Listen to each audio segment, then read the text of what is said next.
but some clients on different businesses are going to make up a much larger percent of revenue than others. And if you lose those big clients, it's a massive risk to the business because oftentimes you're super reliant on that one client or maybe a couple big clients. And for us, this is a really big client. All right, in this video, we're gonna talk about the crazy story about how one of my companies almost went bankrupt, the things that caused us to almost go bankrupt, the things that we learned, and how we skyrocketed afterwards. And so I'm gonna tell you this crazy story and what I learned about it. For those of you that don't know me, my name is Trenton Hughes, former co-founder of a couple different businesses that have reached multi-millions in sales per year. One of them had over 1,000 employees. Now I'm an investor, mostly in SMBs, and we're just trying to help out entrepreneurs with things that we've learned along the way, the hardships, some of the good stuff. So just trying to be helpful. So I'll tell you about this crazy story about how we almost went bankrupt and what caused us to get there, and then what we learned and how it really just skyrocketed afterwards by learning from those massive mistakes. But there was a point in one of the companies where we had about 100 employees. I think we're doing a couple million in revenue. And we just hit a really low point when all of a sudden our biggest client put in their cancellation notice. And one of the things I've got to tell you first is, we're an agency model and we have a number of different clients, but some clients on different businesses are going to make up a much larger percent of revenue than others. And if you lose those big clients, it's a massive risk to the business because oftentimes you're super reliant on that one client or maybe a couple big clients. And for us, this is a really big client.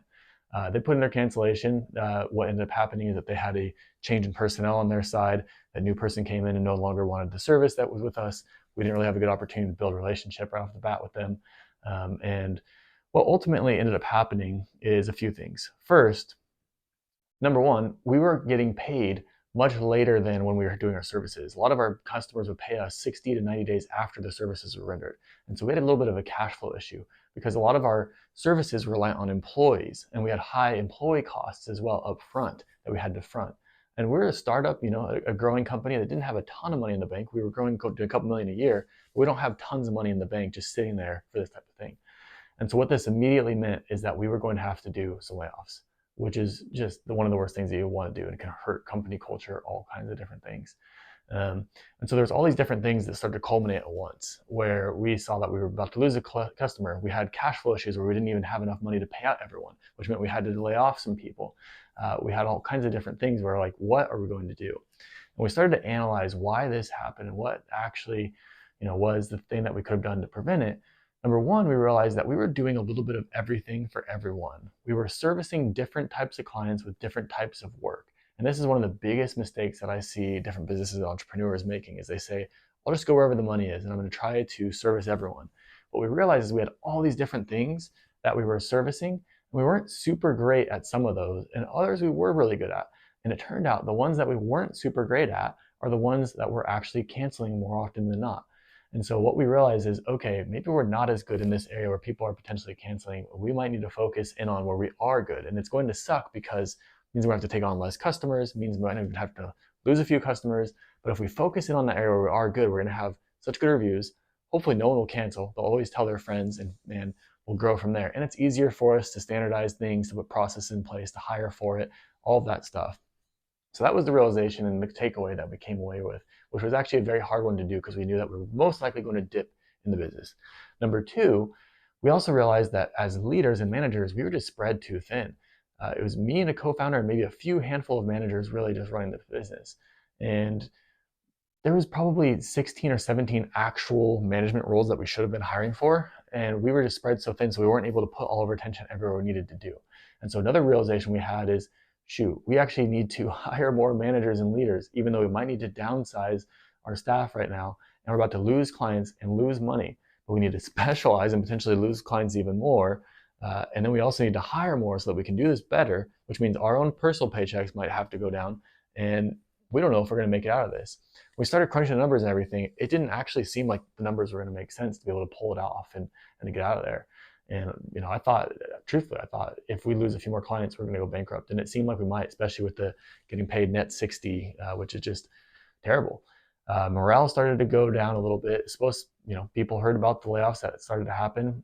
I think that me and my co-founder were a little bit unsure of where the business was going to go, and our own morale was not great. But we decided we were going to focus in and we're going to become the best at this one thing. And we're going to hire some great managers. And Luckily, we were able to figure out a plan with that client so that they didn't end up canceling. They ended up canceling part of their thing, but trying us for a longer amount of time. And then we were able to win them back, which is crazy enough, by focusing on what we were good at. And so we did lose a little bit at the beginning, but we won them back and eventually got even more business from them once we really focused in on making their experience great and putting the effort and energy there. So all this kind of craziness happened at once. And the biggest takeaways, as mentioned, were number one, focus on one thing and get really good at that one thing. Number two, make sure that you have good people and process and systems for that one thing. When you're just sort of scrambling and doing everything, you're really going to scramble and do everything in the entire business. It's not going to lead you to growth. Number three, figure out cash flow. Make sure you're thinking about when do I get paid and when do my expenses come out. And if you're not thinking about that in the right way, you could go out of business really fast just by not getting paid in time and having all these expenses pile up. You can go into debt and different things that can happen. And it's actually really scary. And number four, the biggest thing I would say that is that we need to always be focused on how do we provide an amazing customer experience.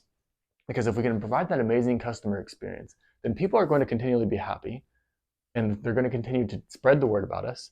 We're not going to have a ton of risk about people canceling because that amazing experience will be there. And we're always going to have potential people coming in because they're hearing about how good we are. And so instead of just trying to grow for the sake of growth and trying to go out there and get a bunch of different sales, even though it's revenue coming in, the better thing to do is focus on an amazing experience, to hone in on that, and then to get really good at that so you can get amazing reviews, amazing experience, and then people start coming to you. And that's actually what started to happen. All of a sudden we started getting leads from other people and people started telling their friends like, hey, these guys are really good at this one thing. And then it just took off. And all of a sudden we went from 100 employees to 1,000 employees in a couple of years. And we're doing, a few million to tens of millions, and things just really took off. And so it's one of the best lessons we ever had. And actually one of the best experiences is probably the scariest point of almost going bankrupt, but at the same time, actually learning from it, seeing some things actually get worse for a minute, and then all of a sudden getting much better when you're really focused on what wasn't working so that you can focus on what does working. So there's my crazy story of almost going bankrupt. Love to hear any stories that you guys have, anything similar to that, and any takeaways if this was helpful for you. I'd love to hear them. I'm just trying to create content that's helpful to entrepreneurs and business owners. Appreciate you guys listening. Thanks.